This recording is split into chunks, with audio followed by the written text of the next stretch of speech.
Democratic Senator from Pennsylvania, John Fetterman, joins me. Good afternoon, sir. Oh, thank you for having me, and thank you for that. I had no idea that it was actually February the 11th too. I remember that. Like, it's just so remarkable. Wow. Thank you.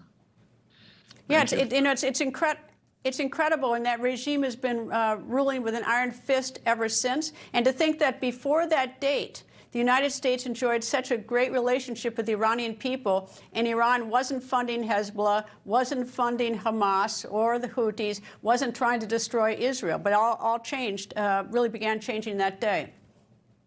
Yeah, no, absolutely. And look where we are now. They massacred tens of thousands of their young people now, like just executed them in the streets.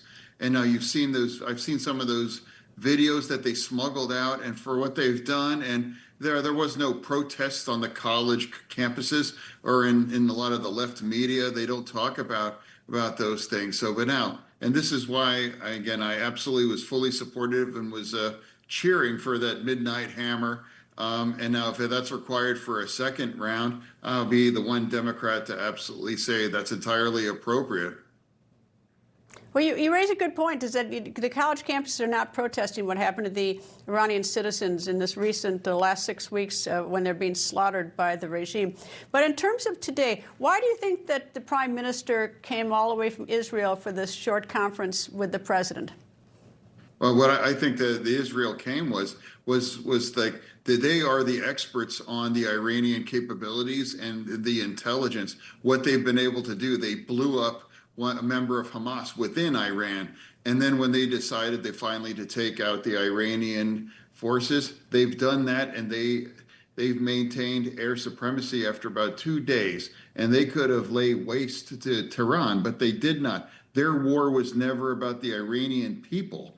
They were against this poisonous regime, and now it's so much more weakened since that. And now we have possible peace, and now it's more and more difficult for Iran to fund Hamas and Hezbollah and Houthis now.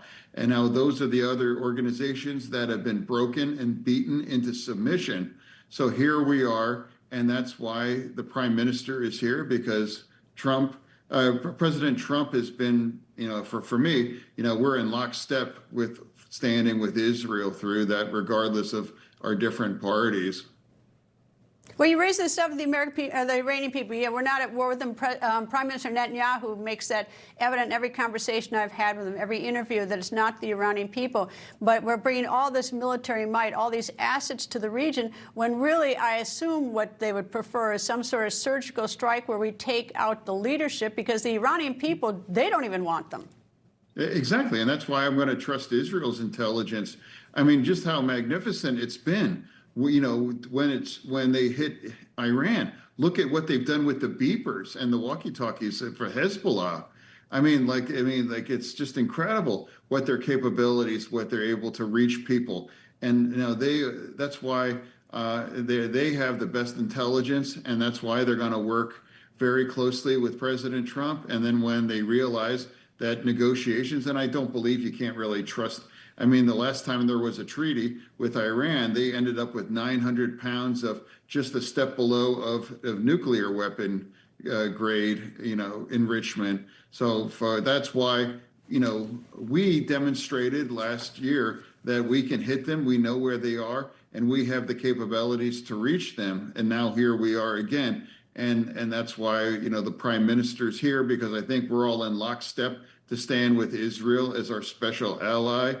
And that's why I'm proud to stand with the Prime Minister and now with the President to continue. And if they do bring up another Iranian war powers bill, I will vote that no, just like I did the first time they brought that up. People think news just happens. It doesn't. It happens because there's someone there to capture the moment, to explain it and share it. That's my job. I go where news breaks and give you the facts. Join me for The Record on Newsmax.